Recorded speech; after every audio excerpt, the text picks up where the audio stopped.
As you know, the theme today is networking and connecting with people. We have a guest speaker who is very good at that. He's got a lot of experience in the industry. He has used networking to accomplish a lot of tasks, creating his own plugins, selling his own plugins, creating a course called Selling Plugins. He's a working developer at Vehicle, and we're happy to have him here today, Mr. Brian Hogg. Very much, Andrew. So yeah, as he said, this is a talk on networking. Slides are super minimalistic, more just to keep things rolling, and I'm going to try and keep things as short as possible because the networking workshop should probably involve some networking. But at the end, there is an invite actually to a meetup where you can practice and have some more pizza. Good. So just quickly about me. So yeah, I've been coding for a long time, probably started when I was 11 or 12. First 5 referrals at 15. I can't remember how I got it, but I definitely know it was through a referral of some kind. An online bingo game at 16, where actually through networking with, I think it was a Chamber of Commerce thing at the time. Someone knew someone who had an internet provider company that allowed me to host the bingo game there when my little Pentium 200 MMX was not strong enough to handle 80 to 90 simultaneous. It actually grew to 750 simultaneous users at the time, back in the late 90s, which was just great. Cool. Freelance for years, lots of networking and referrals to that. A couple of successful WordPress plugins, which are being sold now. And I'm learning Japanese, which was another networking question mark or thing that I didn't expect through running the Hamlaunch JavaScript meetup. And Andrew, that got me here, but also his card had Japanese on it. I'm like, oh, you know Japanese? And that started the whole thread. And I to attend the meetups to do that. So it's been good. So as Andrew mentioned, I've been doing the Hamlaunch.js meetup. We started about 3 months ago, and it's been great. It's really similar to Coder Camp, if you've heard of that, where it's kind of general talks. This one is specifically around JavaScript and the community and tools that surround that language. So everyone's welcome to that. Plus at the end, we've got our next one on Thursday, next Thursday. As Andrew also mentioned, Vehicle, I've been working there as a developer for about 1.5 years. Really miss being part of the team. So it's been great to be part of this one. We're about 40 people now, and I'm heading up the Hamilton office, so I've been responsible for hiring and training the people as they come in. And there's some links you can check out later. Former organizer working in Hamilton, having more for the last couple of years. Courses and stuff. So that hopefully proves that I can network-ish. And so who here has been to a networking event before? Trick question, you're at one now. But yes, networking events can be anything from a Chamber of Commerce, formal, network with whoever, they really push that, to just anything like, hey, I want to go to like game dev drinks and like learn and talk to people who do game development. I mean, that's still just networking and meeting other people and hopefully expanding the amount of people you know who eventually you can help them and they can help you down the road. So I wanted to give a quick example of what not to do, so not to get everyone the frame, but sorry, what's your name? Brandon. Brandon, yes. So if you wouldn't mind volunteering quick, so you'll be me, and I'll be the guy who did this amazing thing at this one meetup.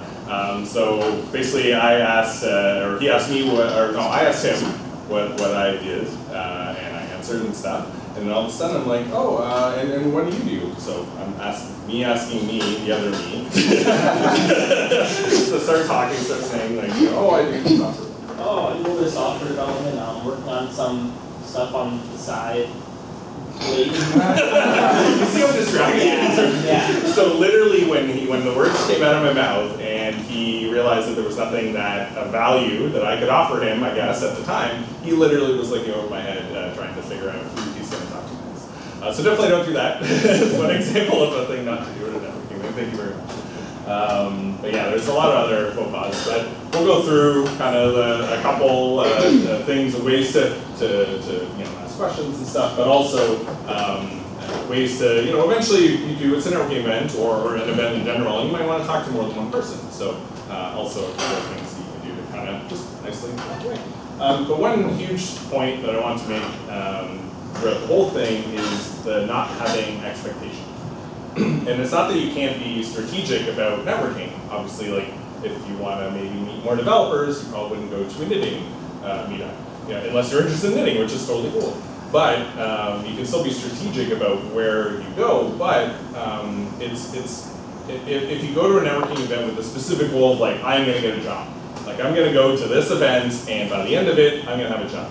I see some head shaking because it doesn't work. It's very obvious that that's your intent. Every part of your mannerism, every part of like the things that you're saying, make it very clear that you have no interest in learning about the other person. You really just want to get something, which just doesn't work.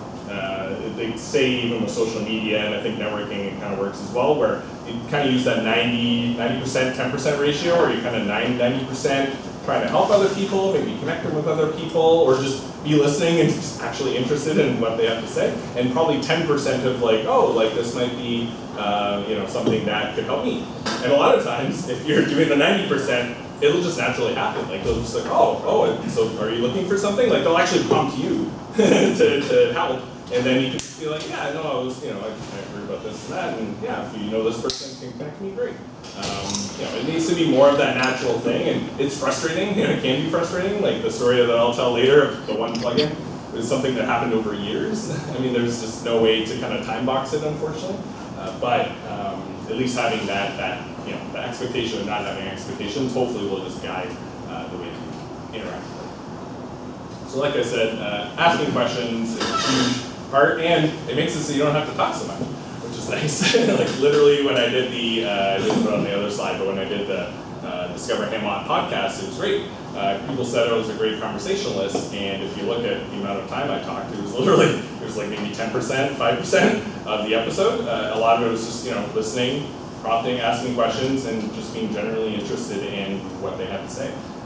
But then people feel like, wow, you're a great conversationalist, and it's really just that being interested in what the other person has to say, and just asking some questions of, oh, what do you do? I mean, pretty much bog standard, any networking event that you go to, what do you do? Oh, how did you hear about this event? Are you from Hamilton originally? Like these prompting questions, you don't know where they're going to go. Maybe they don't really go anywhere, but they're just having a set of kind of 4 or 5 generic questions that you can ask can just help alleviate any fears you might have of what do I say to someone when I meet them.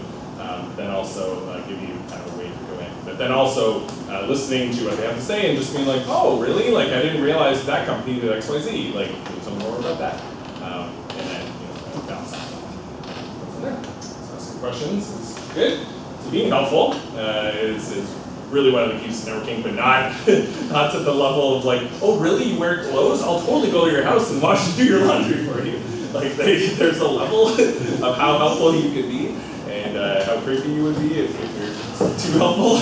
But definitely like, are you interested in this thing? Oh, I know someone who kind of knows a bit about that. I could like, give me a card or let me write down your email on my electronic note-taking device, aka phone.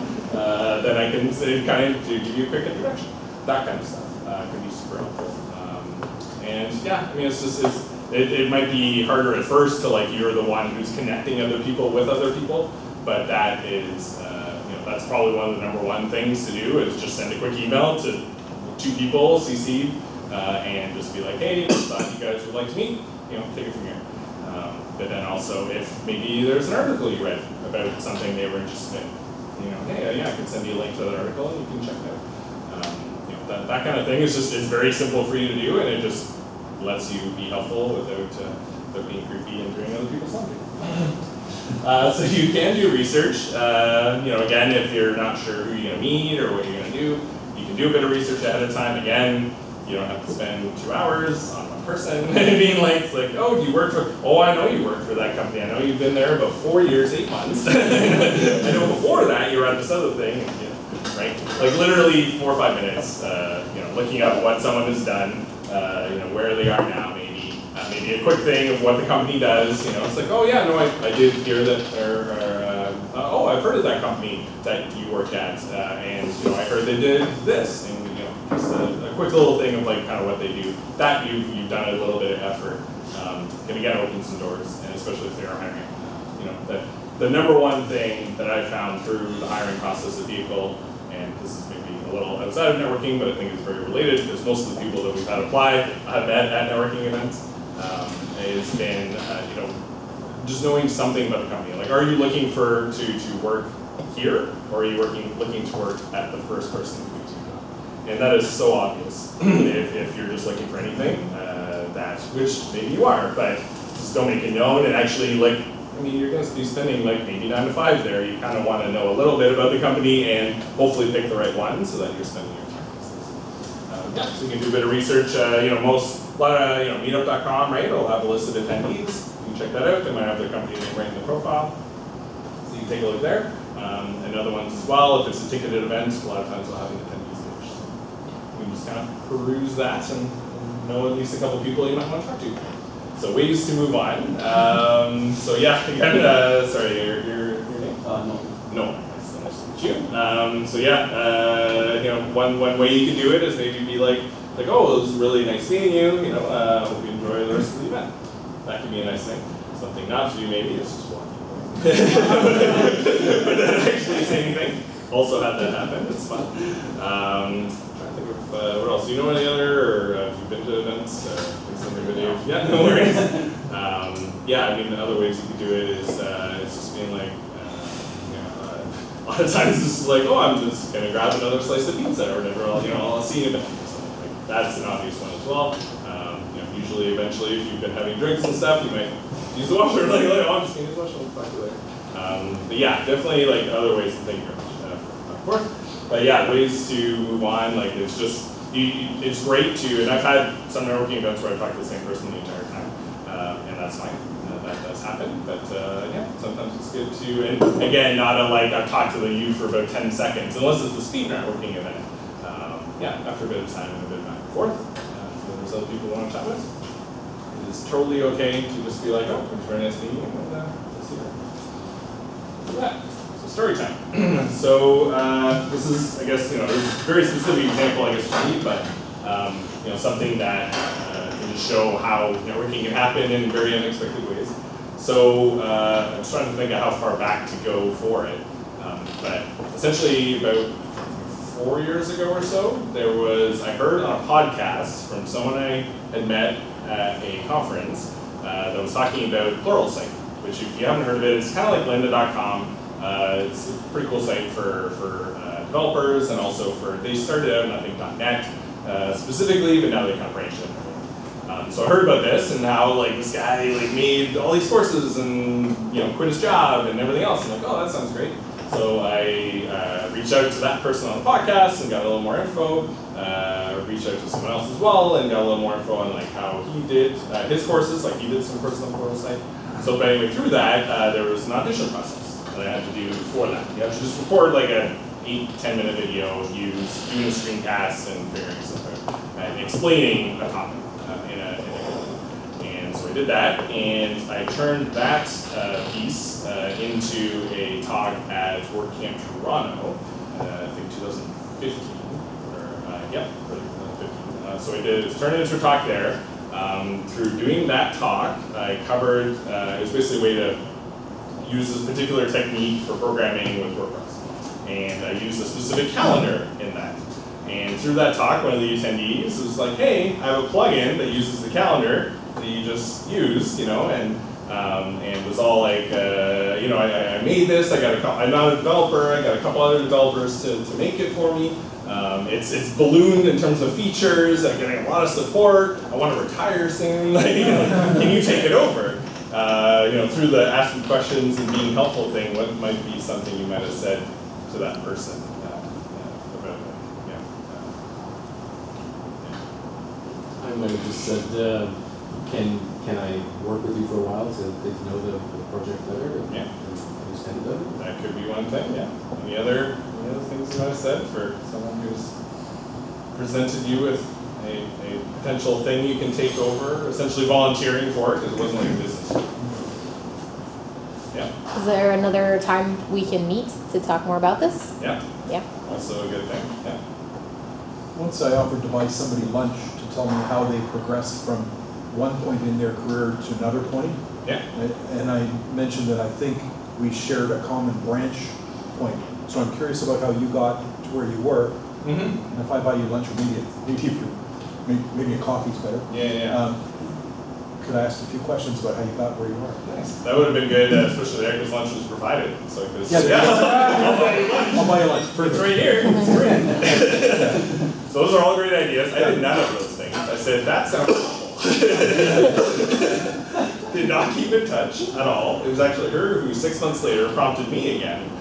So another technique which I brought up, I think in a couple slides, is keeping in touch by email if you can. But yeah, thankfully she was actually one who reached out to me again. It was just like, hey, still interested? And at that point, I'm like, I thought about it more a bit, and was like, you know what? It's kind of related to this other plugin. Sure, I'll take it over, look over the code base. I started answering some support questions, and then after kind of 2-3 months, she's like, you know what? You just take it over. We'll remove access to everyone else, and now it's yours. Great. So through that, it was about 6 months later, and then didn't do too much with it for a while, and then through someone else who I knew who already had like a plugin business around it. It's just like, you know what, why don't you just throw it online? Why don't you just add it as a product? You don't even have to create a new site, just add it as like a product to the other one that you've got. That's selling some stuff, but it's sort of related. So I'm like, cool, yeah, I'll do that. And through that advice and adding basically like 2 or 3 different options, and I think one nicer-ish looking design.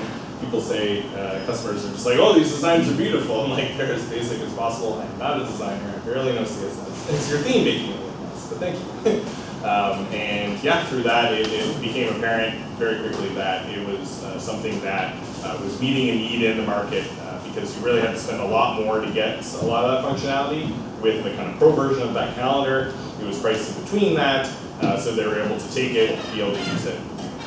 But had it not been for her being much better at networking than I was at the time and keeping in touch through advice of people who I've helped with, either their code or their, I've run other businesses, but maybe not plugin businesses, and keeping in touch with them, it just wouldn't have been something that became what it was.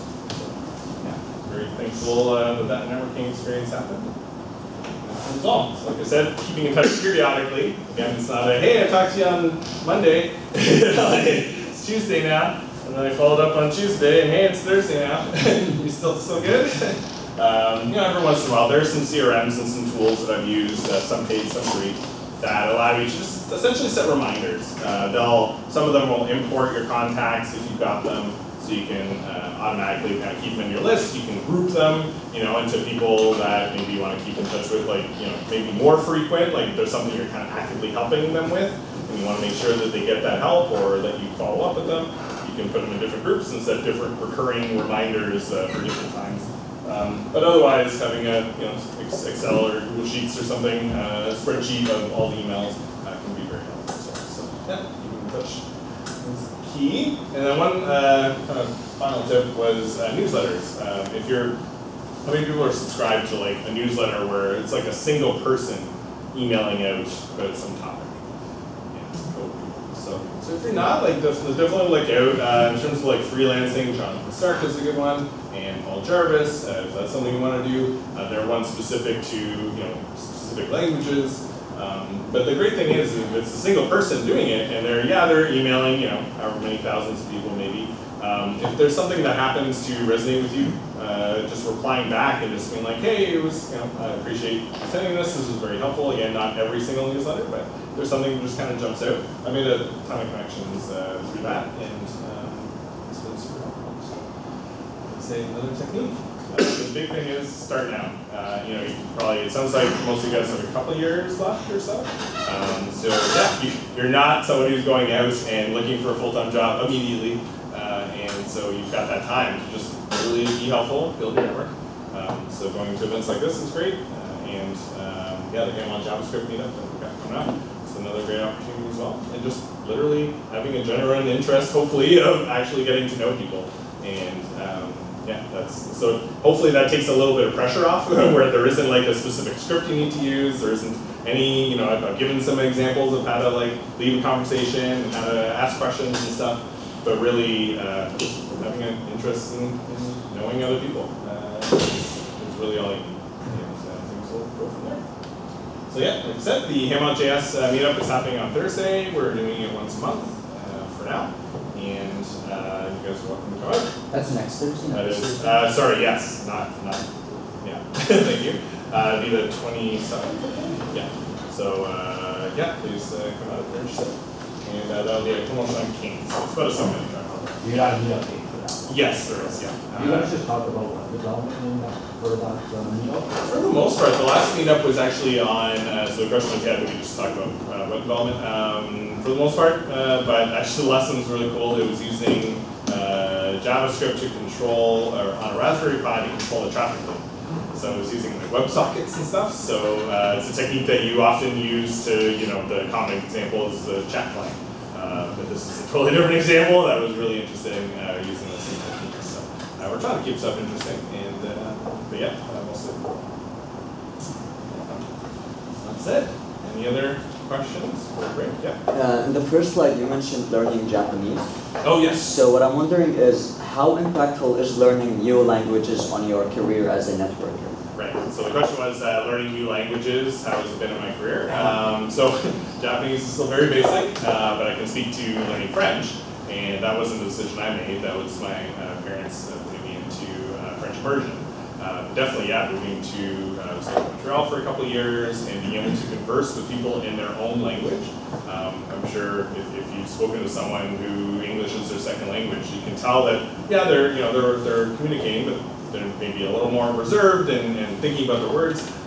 Whereas speaking in their native language, even though it wasn't my native language, it might have been their native language, they open up a lot more, they're a lot more themselves, you can just tell their whole expression changes. So in terms of that, it's been great to know a whole other look of the world and being able to interact with them in that way. It's been super helpful. And yeah, Montreal specifically had a lot of different networking events around tech. The very booming tech scene, similar to Hamilton, cheaper rent.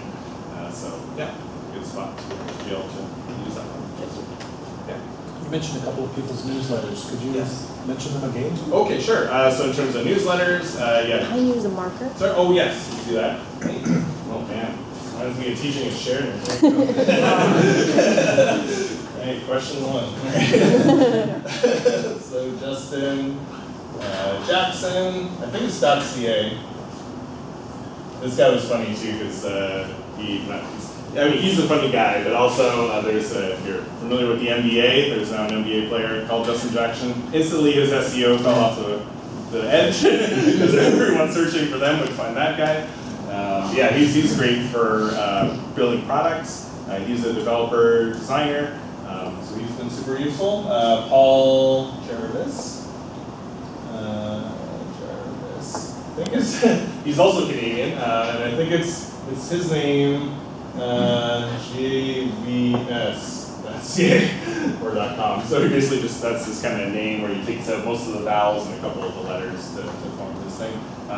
So similar thing, he's got a couple courses and products, does some development, but mostly just partners with. He's actually got a WordPress plugin still, I think. So he's been super cool. And then was it Jonathan Stark?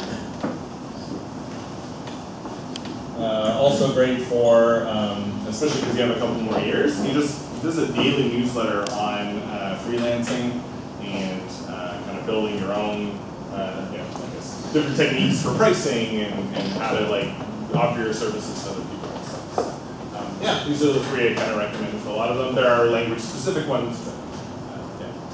I just have my questions stack up here for you. Oh, there you go. Yeah.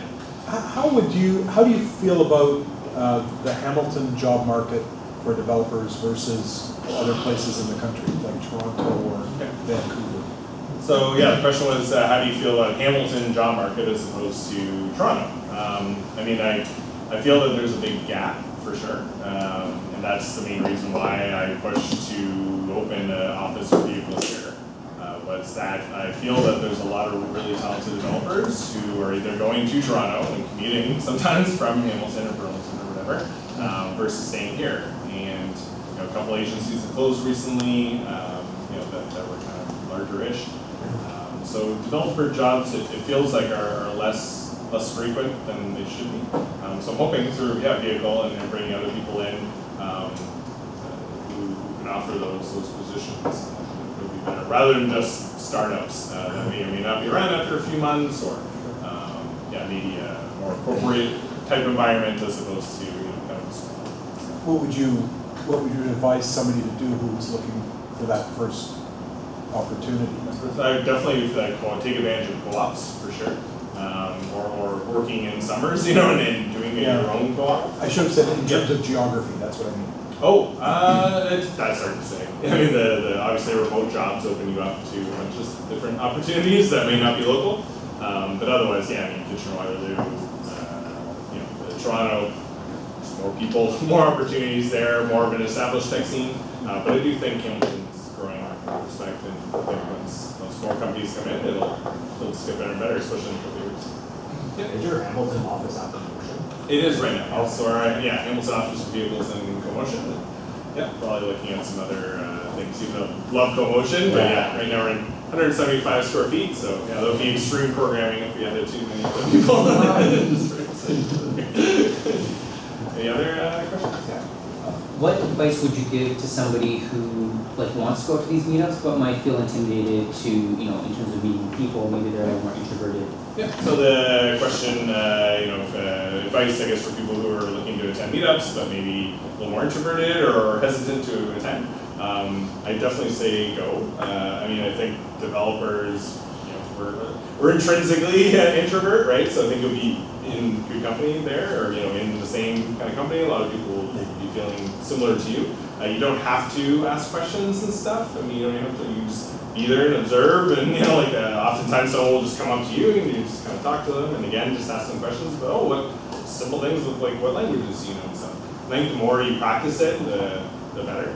I definitely was the same, but yeah, through years really of just doing it over and over again, and again having that genuine interest in meeting and learning more about people, it just became natural. So I think it can be a learned skill for sure, but very useful in terms of career. When I taught at McMaster, Intro to Communications, which had a lot of job components, like writing a resume and report and stuff, I think at that time it was 25% of jobs actually go through, they're posted and then a brand new person comes in and gets through that process, whereas the other 75%, and I would argue more, are people who are already known through a meeting at an event, or it's a contact who knows so-and-so and recommends them.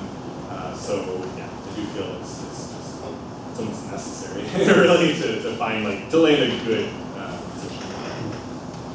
Yeah. Yes? To piggyback off that question, Yeah. what would you say to somebody who looks at something like a JavaScript meetup and maybe they've never touched JavaScript or think they have basic knowledge? What would you say to that individual who wants to use that as a networking event but may not really have technical knowledge? Totally. So the question was, if say the JavaScript meetup, maybe you don't know much if any JavaScript and you're not sure if it's good for you, should you attend or what can you do? I hope I made it clear on the thing that you just need an interest in JavaScript. And actually someone asked that in the discussion last time. It's just do I need to know a lot of JavaScript to attend? And I was able to reply no, and I think a bunch of people like that. And we got a lot of attendees out of that, I think. That maybe were intimidated but didn't want to ask. So if you're not sure, I would say you just ask your organizer or one of the organizers, does this make sense to attend? I bet 9 times out of 10, if not more, they'll be yep, coming out. As long as you're interested in it, you're not JavaScript doesn't scale, I don't know, you should use this other thing. Then, no. Don't do that. Literally every meetup, there's someone who's just does this scale? It's this is syntax. It has nothing to do with scaling. Stop it.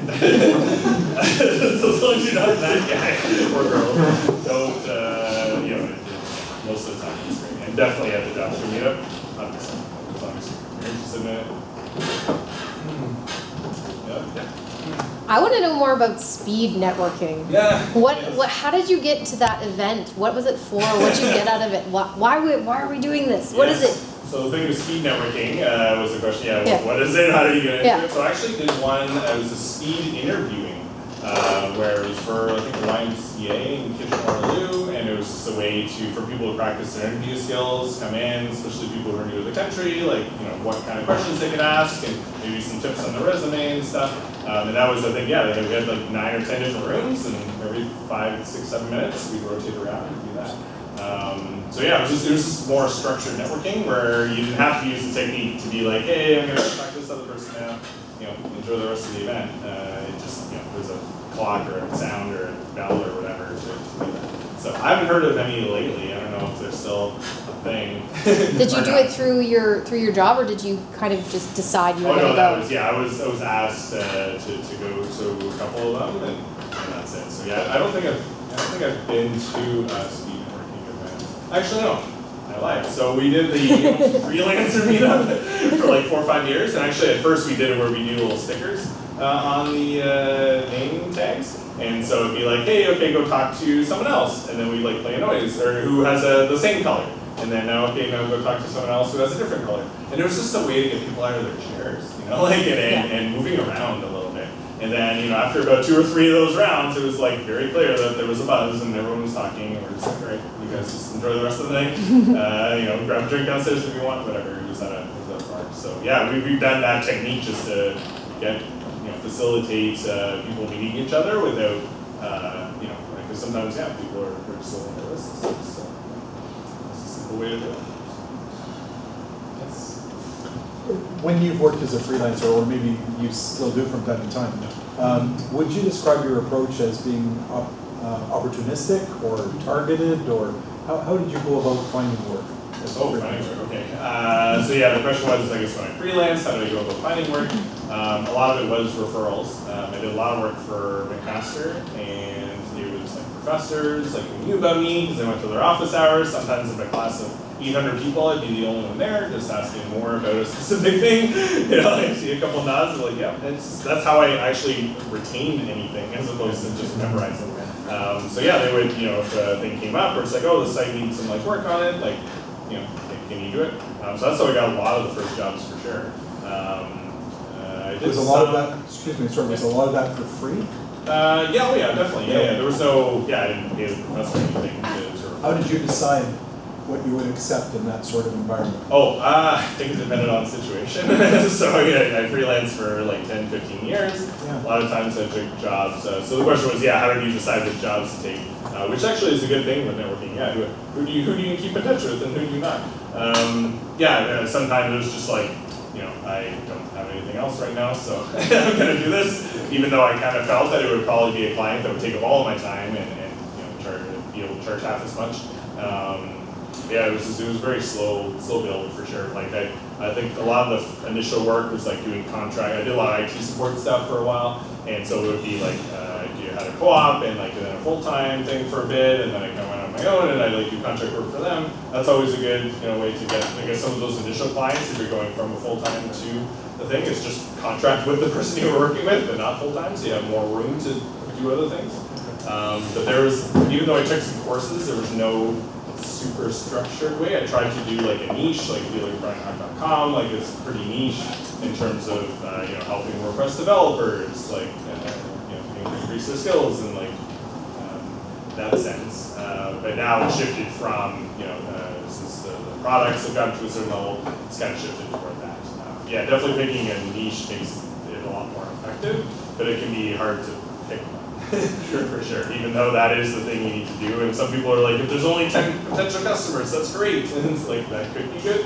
But Justin Jackson actually did an article not too long ago. I think it's justinjackson.ca/niche, which would be really good to read. That goes into some stuff. So that was kind of all over the place. It really varied on when you asked me. Throughout the years. Yes. I'm almost afraid to ask this question because it's going to show my age. Don't be afraid. But when you're out at networking events and you're meeting new people, how important is having a business card? Okay, so the question is, how important is it to have a business card when you're at networking events? I haven't carried them around for a long time. I just thought of it as I was walking here, that, oh shoot, I don't know if I have any business cards. Honestly, if it's someone you want to meet, chances are they'll have a business card. Or, again, you take out your personal electronic note-taking device and you can write down their email address and be like, is this your email? Yeah, okay, cool. And you be the one to follow. So then it doesn't really matter. If you give them a business card, you're the one initiating that contact. So yeah, just get their contact information. away you go. So yeah, I do think, I mean, like some people have super elaborate business cards, and and so if it's on the desk, like it's true. Like we did oyster shucking the other day, and he was giving a class, and he was saying about how he's going to do deliveries in Hamilton soon and stuff. So I got his card, and by having it on my desk, I'm like, oh yeah, I gotta follow up with them because like in a couple weeks I want to like do an order or something. Right? So it can be good, but personally I found it that yeah, it's not necessary. Don't need a business card. Yes. When you go to your first networking event and you're meeting a lot of new people, do you have any tricks for remembering names? Or do you just always do that dance? Whoa. One. Yeah. So the question is, any tricks for remembering It's really names? easy, Bob. Yeah, I know, right? Your name is not Bob. Rodney? Yeah. So, a lot of times seeing it, for me anyway, I need to write it down. Or I need to visually see it, so if there are name tags, then I can kind of mentally say it. Some people use it where you say the name a few times, which can be kind of weird after a while. You're just like, hey Rodney, do you do this thing, Rodney? You're like saying twice in the same sentence, you're like, okay, it's obviously just, you can't remember. I find it helps in advance to have an excuse for forgetting. Yeah, exactly. Yeah, don't be afraid. Yeah, honestly, I still do feel bad if I don't remember someone's name. I'm sorry, what's your name again or whatever? But that's a fine question. Most people don't. But I find too, like after I've actually stopped talking to them and going somewhere else, just having a note, like in notes or whatever your phone, and just physically typing their name and like dash and then like a couple words. For me anyway, kind of cements that, and then you can review it again, later that evening, and then again, kind of a day or two later. At that point, I tend to remember most names, but not. But if I don't do that, 100%. And so, yeah, that's a couple techniques I've used of varying effectiveness. Yes. I think for me, the hardest part would be like keeping in touch with people you spoke with. Yeah. And you let's say you had like a really good conversation, but like it wasn't anything like it was just a good conversation about whatever, right? Like yeah. I think for me, it's the most awkward time would be like if you don't have much to say in the email, but you want to stay in touch. So like, how would you approach that? It can literally. So the question was, yeah, if you want to keep in touch with someone, but maybe you don't have like this big long thing to, or something specific maybe to help them with or connect them with or whatever. How do you keep in touch? Honestly, an initial email can literally just be, hey, it was great, meeting you at XYZ and talking about this thing, Yeah, so what happens if it's like, maybe like a couple months after, or a couple months after, or maybe even like, like 3 weeks has passed, but you still want to keep in touch, or like how would you approach that? Yeah, how would you do other thing? 3-4 weeks. There's templates. Who has a bunch of templates of like ways to do it? But a lot of times it can just be like, hey, you're heading, if it's a monthly meetup, especially, hey, again, great meeting you, or especially if you haven't said anything, hey, it was great meeting you, so thing. You're heading to the next one. I mean, that can be an easy one. Emails less than 5 sentences long will tend to be the most effective. 100% keep it at that. It doesn't need to be long paragraphs. It could be like if you did talk about something like Japanese or whatever, like oh, and I found this Tofugu, which is like this great podcast / website of like learning Japanese or whatever, in case you're interested. Like just literally a link, like they might, in case you hadn't seen it already, like maybe they, which again prefaces of like maybe this isn't helpful and you already know about it, but here's the thing. Yeah, no, but for me it's just like, it seems kind of like, okay, you're like, oh, okay, right? Yeah. So like, if I don't feel like there's like a point, then like I never get to it, and it's just kind of like, well, it's been like 6 months, so like I would like to, but just never have the opportunity, which is like, like for example, if I just didn't have an interest of like, meeting up or talking about anything specific or like, talking about a project or anything like that, I just won't do it, which means, that kind of just physically. No, for sure, yeah, and to be honest, I've had that happen a lot. And there's probably, I'm sure there are probably hundreds of people that I either should have or would have liked to keep in touch with and haven't. And that's where like some of those like free or paid tools can help, where like you at least have a list, a consolidated list of people you want to follow up with. But yeah, if it's been a while, it can literally just be like, what are you up to these days? like has anything changed? Like that could be a question I just thought of that I've totally used before, and then somebody's like, oh, I just started working remote, or I just started with this other company. Boom, now you have like a thread that if you have genuine interest, you're like, oh, cool, like what's it like working there, like whatever, or hey, oh, you're working close to me, like, want to grab coffee at some point, if you want. But yeah, Do you find yourself using like LinkedIn or email more to kind of keep in touch with people, or to initiate contact? Or? Yeah, I found LinkedIn. Yeah, if someone if I connect with them, usually the first thing would be sending a message there. Though I found that I'm not a huge fan, I guess, of the interface for it, and you can't even see the message. Like you send someone a message, it sends them an alert in LinkedIn, and then you can't just reply to it. You can't even see the message until you click view message, and then it gets you into the app and stuff. So as quick as possible, I try to just keep it to email. And then after it's all done, you get an email telling you that message from you. Yeah, exactly. Right, exactly. View message. Yeah, so I tend to do that, especially because with Gmail you can snooze conversations. That's a nice free way to do it. You send someone a message and you can set a reminder. Go to sent and then send a reminder, snooze that message to pop back in your inbox 3, 4, 5 weeks later to follow up. Yeah. Just had a couple of suggestions about that. I have a reminder app. Everybody has a reminder app on most phones. I have a couple of names that I have in there that I initially programmed to come up every 6 weeks. Right. And in 6 weeks, that person's name is there, and I kind of make a gut feeling judgment about whether it needs another 6 weeks. Yeah. And that's not many people. It's maybe half a dozen to 10 people that I want to keep in touch with. Yeah. So the tip was, you can just have a reminder list or notes and stuff and kind of sort it based on that. If you message someone soon after an event, you can get away with being really short. Yeah, exactly. Hey, I just wanted to stay in touch. And I try to think about, it helps me be positive about people, but I try and think about something that struck me about that person. Mm-hmm. Like if I met Rodney, let's say last night at a meetup, I'd say, hey, I you mean, right? I'd say, hey, Bob. I'd say, hey, well, I think I forgot your name twice in that, right? So I remember that. And it's such a, anyway, it's not a common name either, so. But, one thing that strikes me about him is his curiosity, or that he is a very good listener. And I put that right in. I really appreciated you listening to me while I rambled on about such and such. I hope we can stay in touch. Done. And then 6 months later, if you notice something they did or you did something you think they might like to know, exactly as you say. Yeah, but it doesn't. The thing is, if you get in touch with somebody a certain period of time later, it feels a little bit more awkward. But actually, it's a cool thing too. No, 100%. Like if you, no one thinks right now about networking later with the people that they're in class with now. But 10 years from now, you might, when Rodney's running the company and Andrew is a television star or something. but I have friends from college and high school, one who is a judge, one who is on Fox News several times a week, and these are people that, we just drank beer together before we were allowed to drink beer. Yeah, right. But that's what they're doing now. Is it creepy to keep a table, of a list of names and it's notes and tracking everything? What are you tracking?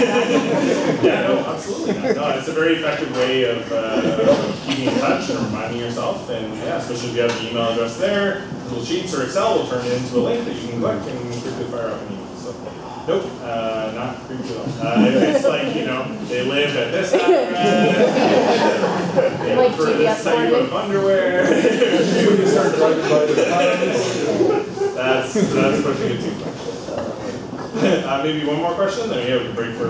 Oh, actually, I think we're gonna wrap up because we love to get across. So, thank you everyone, and if you have any questions, feel free to.